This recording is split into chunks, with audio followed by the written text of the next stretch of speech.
Now today we have another special guest. I'm happy to call him a friend. He's somebody that welcomed me with open arms after I graduated and invited me to come do some work back at USC Upstate. He's an entrepreneur, one of the best I've seen behind the cameras, behind the scenes doing some camera work. Today I have none other than Mr. Trey Morrow. How you doing? Good, man. Thanks for having me. I appreciate you for joining me, man. For people that don't know, I gotta kind of tell you my side of the story of how we actually met. I remember reaching out to you after I graduated. It was like almost a year later, and I actually reached out to you on LinkedIn, and I was telling you, hey man, I want to get some experience and everything, and would you be able to like help me out or whatever? And I remember you telling me to make sure I reach back out to you around August when school was getting ready to start back up because we had some more events coming along, and I really appreciate that because a lot of times you could ignore me or you could be like, man, just reach back out to me later. And then when I did reach out, you could have not even said anything. So for you to respond and invite me back out there and give me some experience that I needed, which really helped me. I'm actually, I didn't tell you I'm writing a book. Well, I'm actually done with my book. I should be having it ready soon. But I actually talk about it as well. But that experience that you helped give to me, it helped me get another opportunity. So I appreciate you, man, for just helping me out and kind of like showing me some of the ropes, some things for broadcasting and some of the behind the scenes camera work, because it was very valuable for me because it was something I really needed. I was doing my internships, I was in front of the camera, so I never really knew kind of like the behind the scenes stuff and a lot of the stuff that you guys were doing. I was like, it's different. Yeah. It was tough, man. And the way that you handled everything, like you knew everybody's position, you knew what everybody was supposed to be doing, everything that was on cue. And I was like, man, you were really good at this stuff, man. So thank you again, man. So thanks for sharing that, man. I didn't know it had that much of an impact. Oh yeah, I certainly appreciate you sharing that with me, man. Because I remember a lot. Yeah, I was trying to get a job at the radio station. I talk about it in my book. After I graduated, I tried to get a job up there, and they told me they found somebody else with lack of experience. So then that's when I reached out to you to try to get some more experience. Then I came back, and you kind of showed me some behind-the-scenes broadcasting things, and they helped me out a whole lot. So then I went back there maybe like a year later, and I remember one of the things you said, they told me we like that you showed consistency and like you didn't give up. And they seen a lot of things that I was doing afterwards, so it was like that definitely helped get me a foot in the door. So I appreciate that.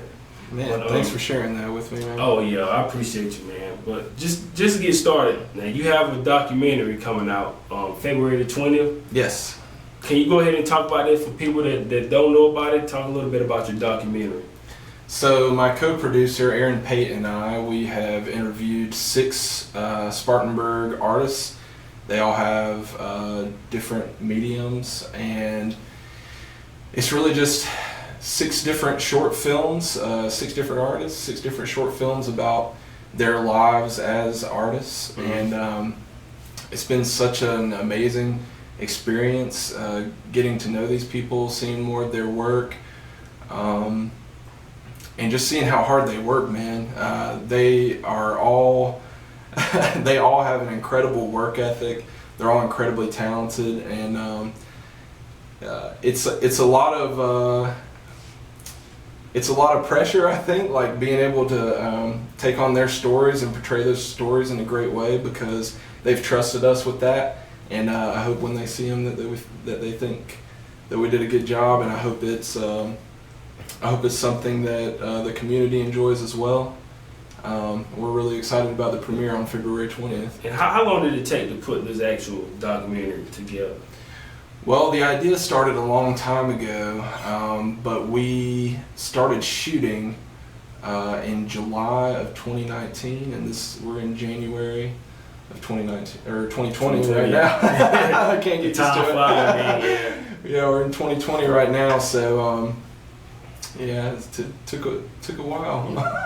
And what was there any kind of criteria for it? Because I remember you sent me like a link to it, and I clicked on it. I think one person might have been a tattoo artist or a musician. Mm-hmm. So was there any kind of criteria for it, or how did you find the cast for for the documentary? Well, the guy that you just mentioned is Adam Duncan. He's an incredible tattoo artist and musician, and he and I have been friends for a long time, so I naturally wanted to reach out to him because he's just one of the most amazing artists I've ever met.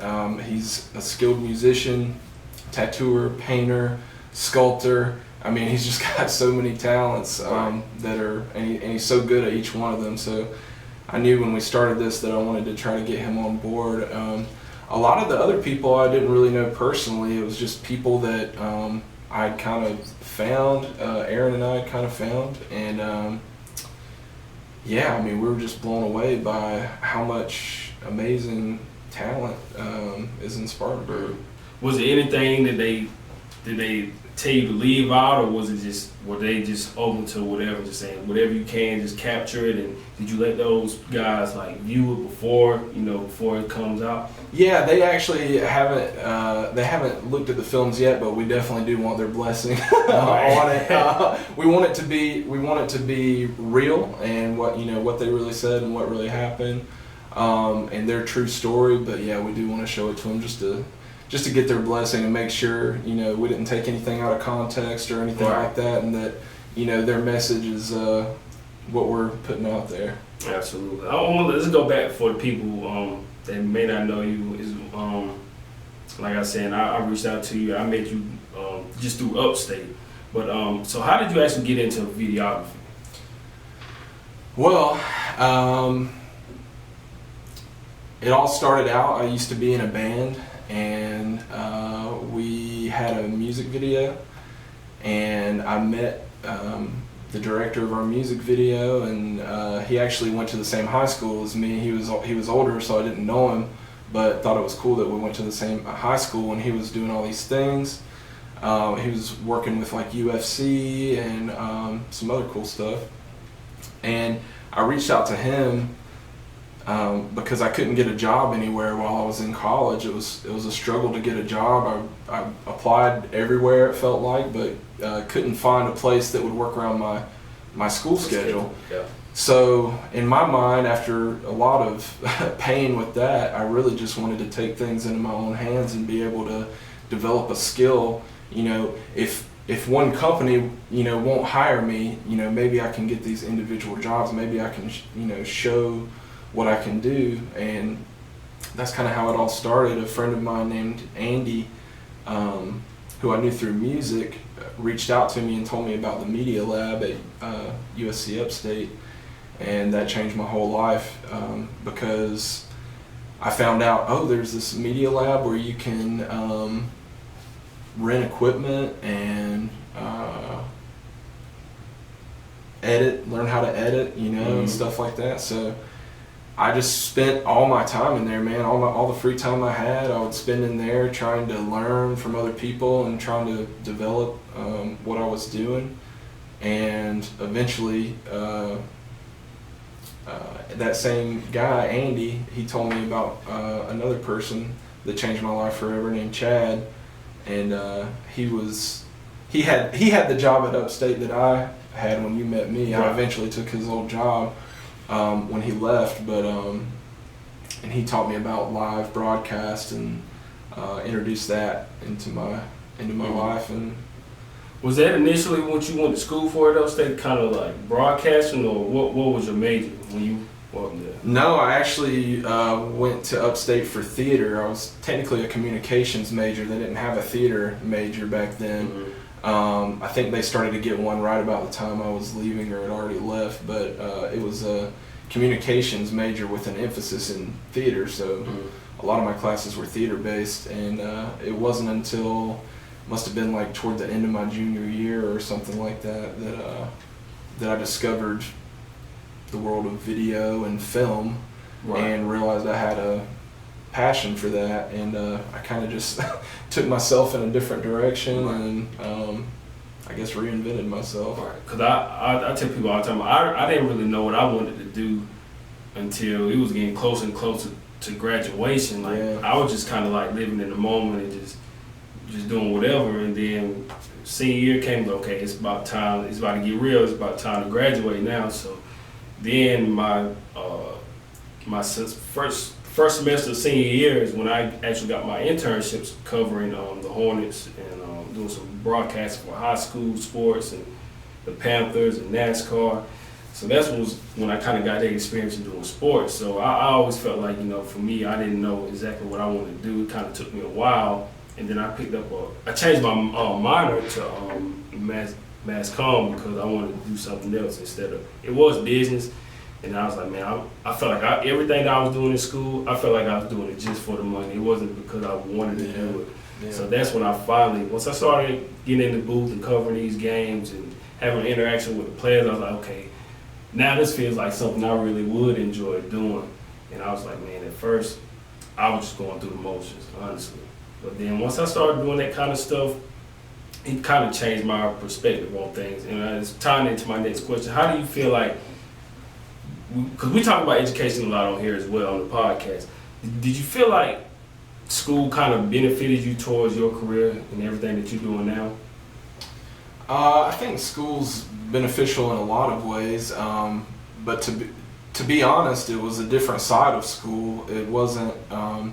I only took 2 classes. I took them with an awesome professor, Bob Morrell, who was great.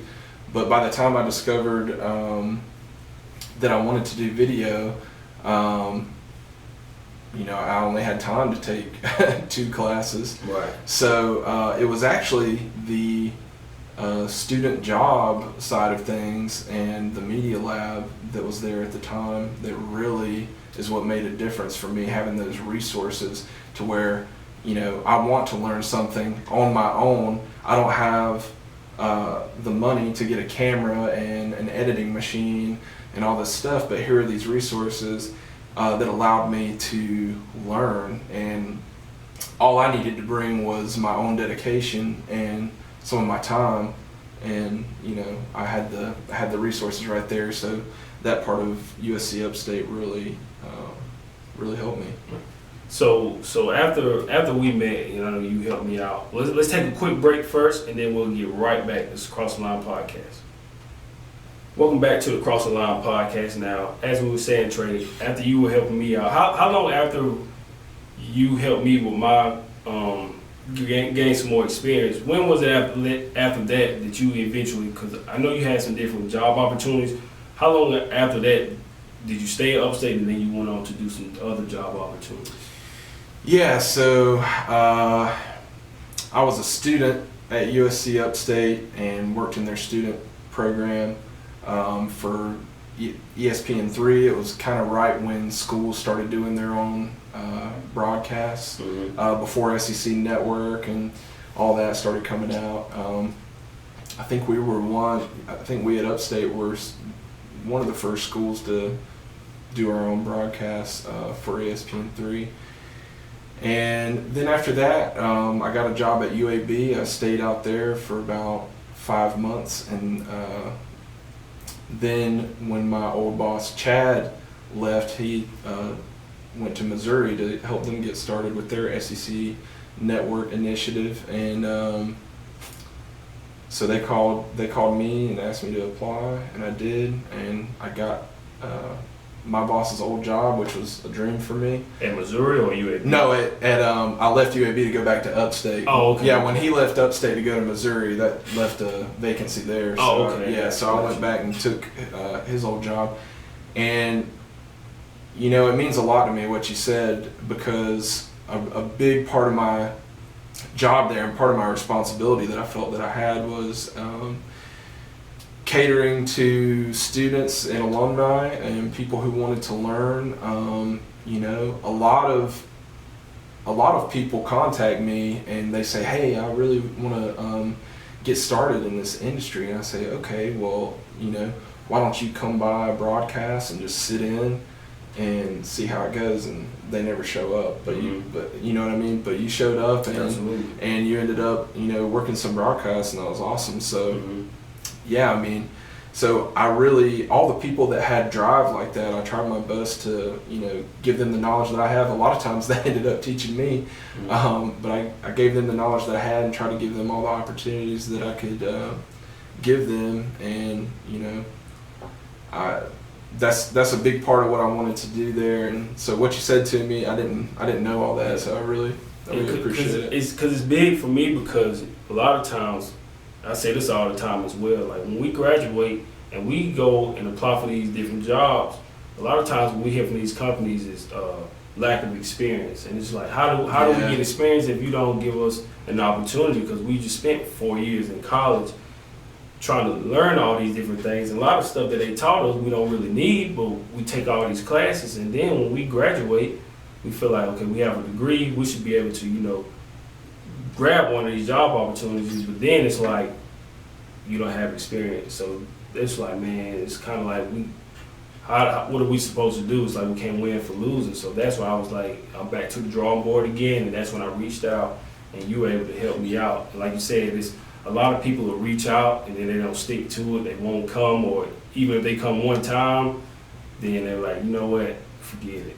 But for me, I remember, I think the first time I was there, it was I was watching Don Trell run the audio board, which was big for me, because when I went to the radio station, I ended up running the board at the radio station. So I was a producer, and they taught me how to edit audio and chop up the podcast and all these different things like that. So watching him, they helped me out. And then I remember you had me in the producer chair beside you. And man, I was scared. I threw you to the fire. Yeah, man. And I remember, I never forget, we were supposed to do like a pre-recorded intro, and then something went wrong, so we had to do everything live that first time.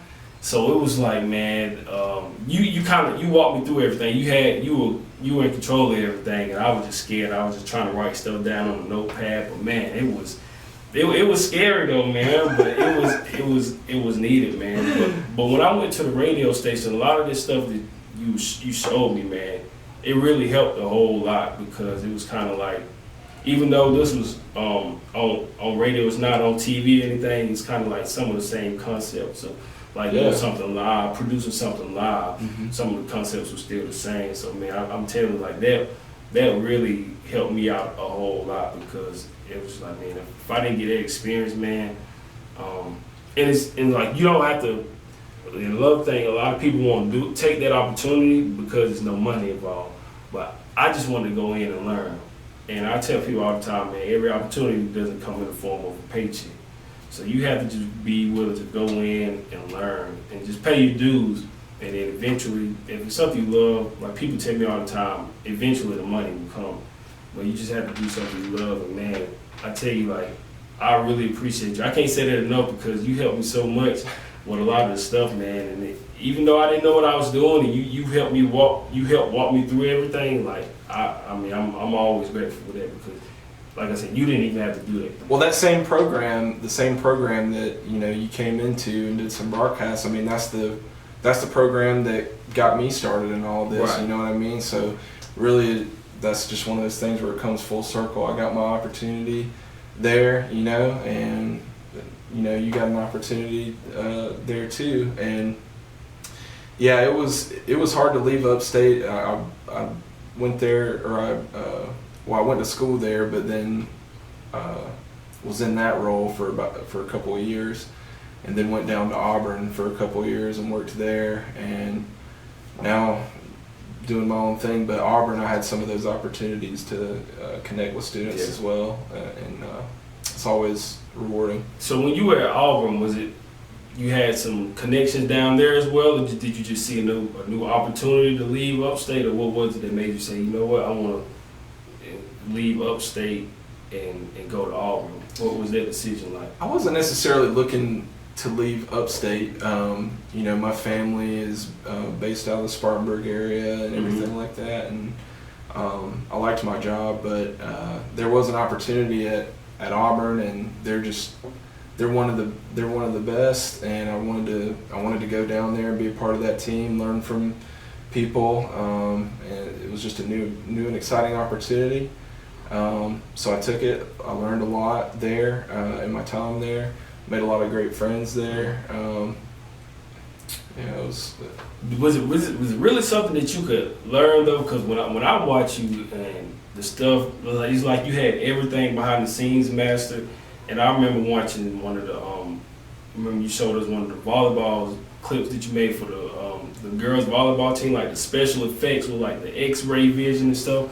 I was like, man, this is some of the best stuff that I've seen. I was like, to me, you were like one of the best with the camera that I've seen, period. So I was just like, was it really something, to me it was like, it's like you had everything mastered, but was it something that you really learned from Auburn? Like what else did they add to you that you didn't already have? Because to me, you were like the best that I've seen already. Well, I appreciate that, man. Well, the volleyball video that you're referring to, I had a great team, including Aaron, who I'm working on local takes with. He did the visual effects for that, and had a huge part in that video. We kind of produced that together. Right. So, and he was a mentor of mine, and still is in a lot of ways. Yeah, Auburn, it was just taking things to the next level. You know, upstate we had a lot of good resources there, but Auburn was, you know, a chance for, I guess, a bigger stage when it comes to video creation and broadcast and video board shows, and you know, more resources and a big challenge. So there were just a lot of amazing people down there with a lot of experience who took the time with me to teach me, and because you know, we're never I would like to think I've mastered all that stuff, but you know, you're always learning, and you know, I've still got so much more to learn. So when you were at Auburn, I think you said you stayed there a couple of years. When did you know? And we talked about this a little bit off air.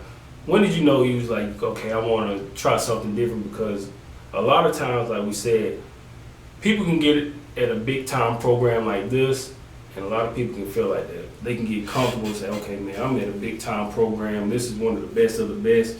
I just want to stay here. It doesn't matter. I'm just going to stay here, and that'll be it. So what was it for you to feel like you still wanted, it was something else that you wanted to do? Yeah, well, there would be nothing wrong with staying Auburn or anywhere like that if that's what, you know, people want to do. I mean, right. It was an amazing opportunity. I'm sure I would have gotten more amazing opportunities if I had stayed. One of the driving factors for me was just that I wanted to be closer to my family who lives, you know, in this area.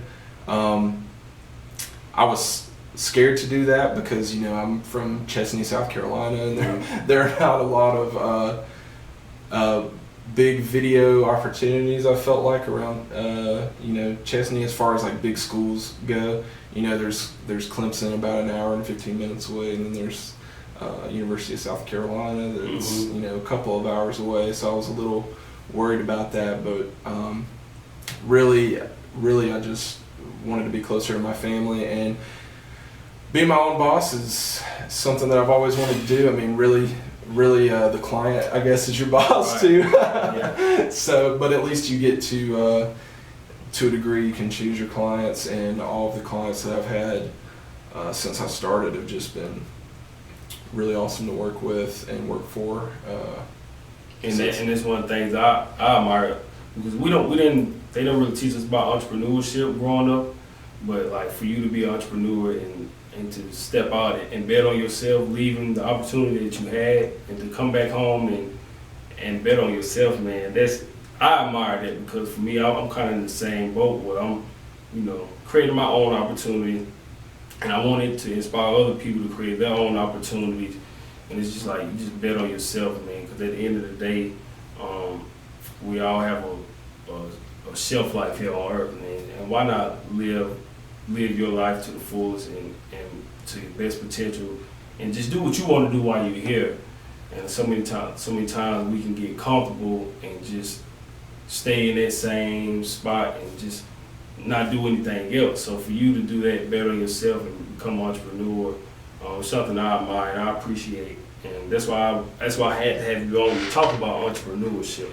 Well, I appreciate that, man. Auburn was a great opportunity, and I got to do things there that so many people would just kill to do. I got a chance to work the Iron Bowl for the video board show, and I got a chance to meet some cool people and do a lot of cool shoots and stuff like that. And it really was it was hard to leave in a lot of ways, yeah, I just knew I wanted to be closer to my family. I knew I wanted to kind of pave my own way and take on some projects that I knew I wouldn't be able to do unless I worked for myself. Right. So, just a few more questions and we'll get ready to wrap it up. I know you gotta go. What advice would you give to other entrepreneurs? I really don't feel qualified to give advice, man, because, you know, I mean, sometimes I just kind of wake up and pinch myself. I'm kind of like, you know, I don't consider myself a super successful person, but when I look at it, I'm like, I'm living where I want to live, near my family, near a lot of my friends. You know, I've got some of the best clients. You know, I'm working on this documentary series about art that I'm hoping will enrich my community.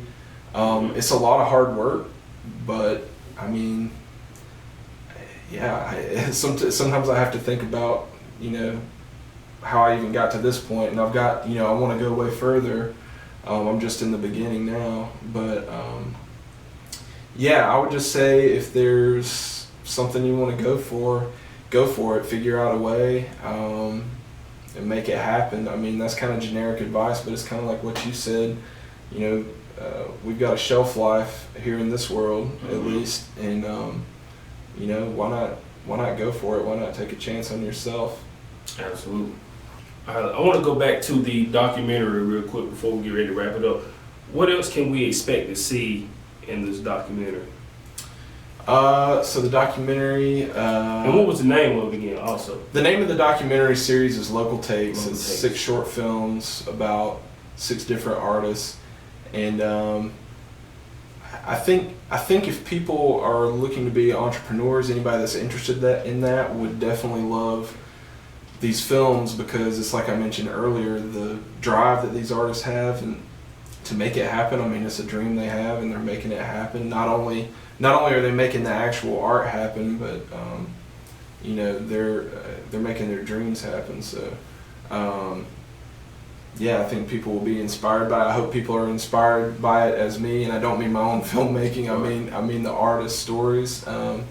They're just awesome, and we're hoping it'll be a really cool event. You know, we'll have some art from each of the artists that people can check out in person, and people get a chance to meet the artists and talk to us about the films if they're interested in that, and we're looking forward to it.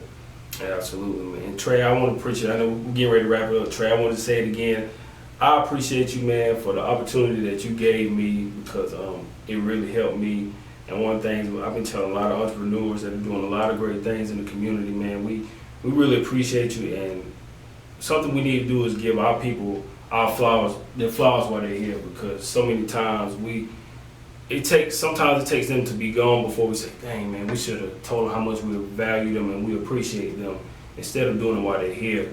So I just want to say I appreciate you again, man, because if it wasn't for you, man, a lot of stuff that happened for me, it may have been so much harder for me to get those opportunities, but the broadcasting experience that you helped give to me, man, I appreciate it, and now it's helping me to, you know, kind of show some other people that kind of help me from time to time, some different things. So the stuff that you pass down to me, I try to pass down to them as well. So I appreciate you, man, and just let you know you appreciate it, man, and continue to do all the great work that you're doing.